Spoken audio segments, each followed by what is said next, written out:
Hi, welcome back. You're still watching Trading Hour on CNBC TV18. Well, we're now going to talk about some fundamentals and find out what you should be doing in this market.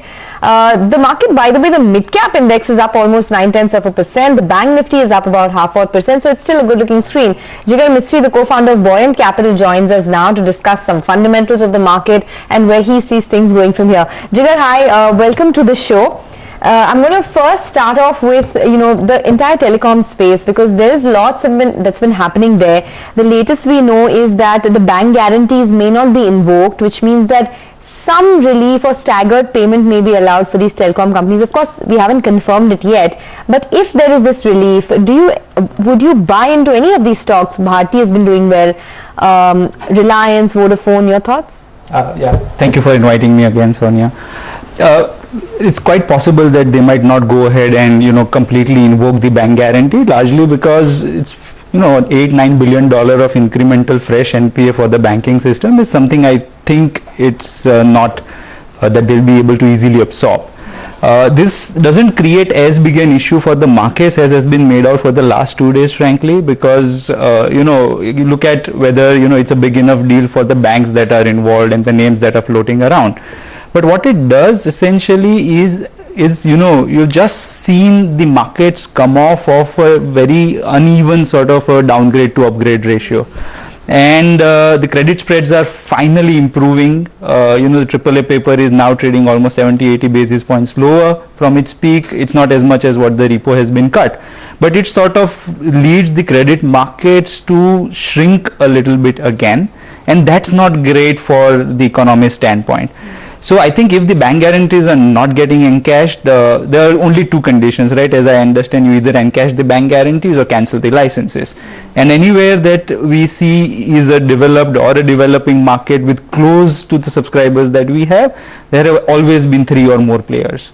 So I think it will be in government's interest eventually to not encash this, let the market running, do a good 5G auction that helps the exchequer as well, and keep it a 3-player market. Frankly, we don't have any exposure to either of these names. The exposure we would like to play it through is banking systems, right? And this also affords us the opportunity to buy a lot of the other businesses that we like at a very good valuation, otherwise speaking. Okay. Jigar, I wanted to ask you about, say, this whole API opportunity for some companies like IOL Chemicals. I mean, the stock has moved up 8.5% now, and they're very confident that we are going to benefit from this ibuprofen API supply and the fallout of the coronavirus. Would you buy it on that? Stock is up 30% this week. I'm sure the market is very optimistic about this.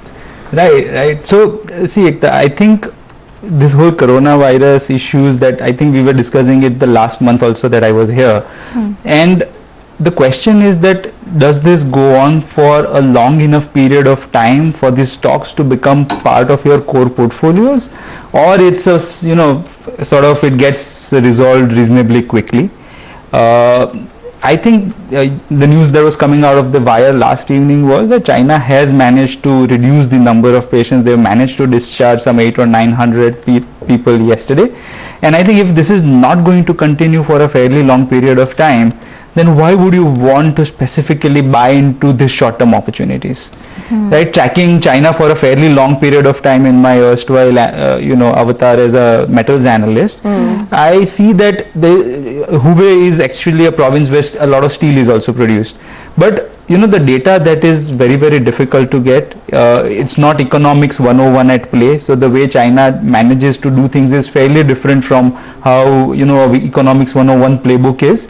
So I would rather avoid all those plays that try to encash on this specific opportunity of taking benefit out of this API themes. Okay, I just want, for the benefit of viewers, I want to point out there are many stocks that are hitting new highs today. Escorts is one of them. It's at a fresh high. It has now crossed that 900 rupee mark, so keep an eye out on that. Kotak Mahindra Bank, we of course spoken about that, a fresh high over there. Shriram Transport is at a fresh high, so that one is now up almost 25% this month, Shriram Transport, so coming back into action there. And Mindtree is another one that's at a fresh 52-week high, so there are plenty of stocks that are looking quite good.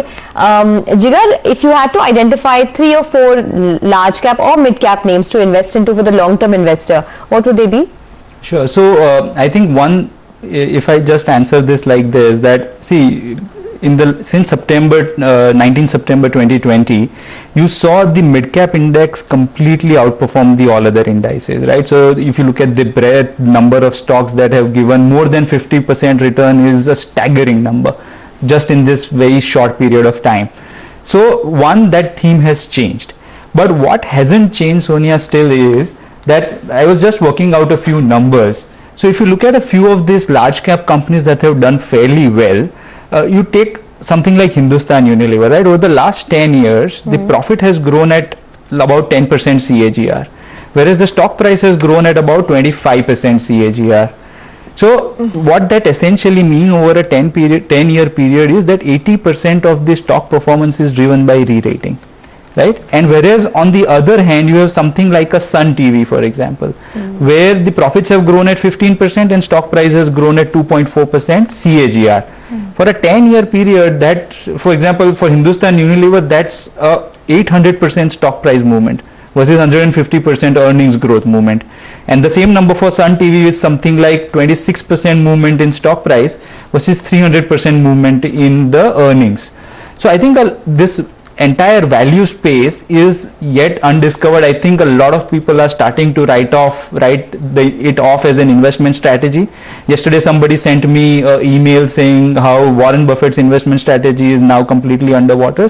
But I think the longer the strategy has been in the market, the longer it is likely to stay. And I think a lot of these names, like Sun TV is one name that I mentioned, Coal India is another such name, where the stock is down 15% over a 5-year CAGR, and it's available, it will generate something like 7,000-8,000 crores of free cash, and that's available at 90,000 crore market cap.